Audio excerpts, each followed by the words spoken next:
Boo. Sometimes games are scary. Whether they intend to be or not, certain moments or contrivances in games are used in a way which makes them creepy, scary, unnerving, disturbing, or anything like that. If you know me in person, you know that a lot of things scare me in games, so I thought I'd compile a list of all the things, or well, at least 10 of the things that have scared me in games. So without further ado, here are my top 10 scary things in games.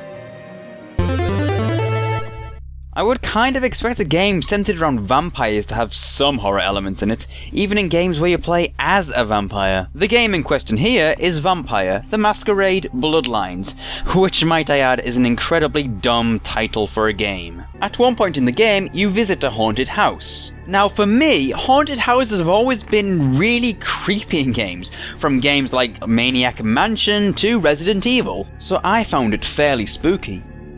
So, you enter the house and immediately you are greeted with an overwhelming sense of loneliness and paranoia, heightened by the decorations spontaneously animating and flying at you, and the appearances of ghosts. All the elements of a good survival horror exist in this house, and oh boy, there sure is one ticked off spirit living within this residence. Where are Sam and Dean when you need them? I suppose it isn't drastically scary, but for me, the Haunted Ocean House earns the number 10 spot.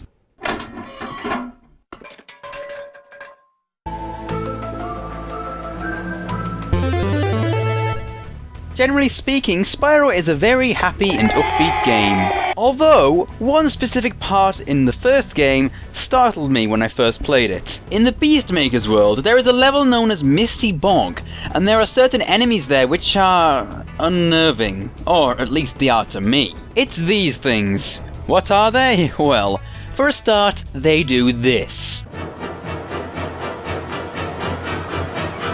Sweet Jesus! I don't know what they are, but they seem to be decapitated rabbit heads with leaves on them, which charge at you and swallow you whole. I don't like it, no siree. And the first time I came into contact with them, they sure as hell startled me. It's a simple fact that Timesplitters II will always hold a special place in my heart. The entire Timesplitters series was just perfect, offering arcadey, multiplayer fun. But we're not here to talk about the game itself. I'll leave that for another time. In Timesplitters 2, there is a level in the single-player mode known as Notre Dame, based on the famous French cathedral. Now, in this level, you start in the sewers, and the enemies you are placed up against are these things known as sewer zombies. They don't so much scare me now, but when I was younger, I remember just passing the controller onto someone else to do that part for me. They never looked right to me. Something about them was incredibly nauseating and creepy. Heck, the crypt zombies weren't that pretty either, and to be honest, this entire level was a little too spooky for my younger self. I'm fine now though.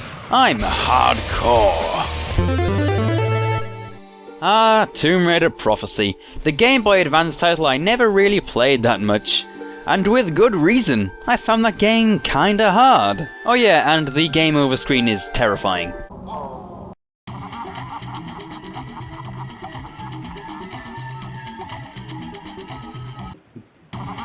Stop laughing at me! Without a doubt, the Scarecrow sequences in Batman Arkham Asylum were pretty tense, and they're kinda scary in their own right with the stealthy gameplay and psychedelic scenery, but there is one particular Scarecrow sequence which affected me. So you're flying along as Batman, not a single care in the world because, after all, you are Batman. Suddenly, the game glitches. But it doesn't. I swear, my heart skipped a beat when that happened. What made it worse is that it led onto an alternate intro scene which honestly creeped the hell out of me. Whoever thought of this is a pure genius. If I ever meet this guy, I'm gonna give him a pat on the back. And maybe a smack in the face too.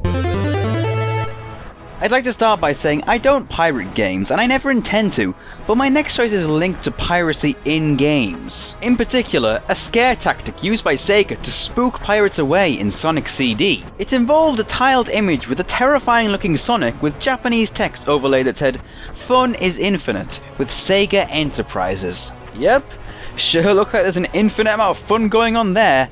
I'm just not sure if it's the fun I want to be having. I hate this screen. I have no experience with it, it just flat out scares me. Let me start by saying one word: arachnophobia. Let me continue my point by stating that I have this. Let me finish this by saying there are spiders in Dark Messiah. It's simple enough. I hate spiders, specifically big ones, and these ones are huge and come out of the wall and off the ceiling, and ugh, my skin is crawling at the thought. Of all the things a game could throw at me, this is by far one of the worst. I mean, why couldn't it be giant pigs or something? That would be considerably better than this. This just takes my nope meter and overloads it. Just, ugh. I love Jedi Academy. It's a brilliant game with great characters, gameplay, and so on. I love the missions of this game, except one. Merchant Rescue, Blengiel. It seemed simple enough. Rescue the merchants, leave.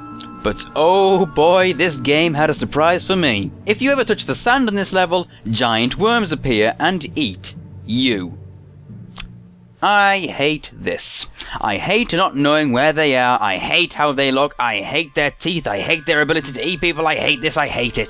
Luckily, this mission can be skipped. Sorry merchants, but you're worm fodder to me. Some games scare me. When they do scare me, I comprehend the situation, gather my thoughts, and then tackle my fears. I've been able to do this in about 99% of all scary games I have played, with a little encouragement of course. But one game eluded me. If you're a fan of horror games and you haven't played I'm Scared: A Pixelated Nightmare yet, then oh boy, you'll be in for a treat. What makes this game so chilling for me is its ability to break the fourth wall in a way which simply terrifies me. This game succeeds in making the player feel paranoid due to this supernatural being known as White Face. The game also creates files in its directory, which I personally find is a little bit past the fourth wall. I never actually finished this game. I got to a certain point and then mashed the escape key to quit as quickly as I could. I actually had to take a break after seeing that. It spooked me on a level I had never experienced before, but looking back, it wasn't that scary. It was just how unknown and mysterious this game was. I mean, at the time, there was like one other video of it on YouTube. This made it feel like a creepypasta, like some sort of haunted game. And that made it creepy as all hell.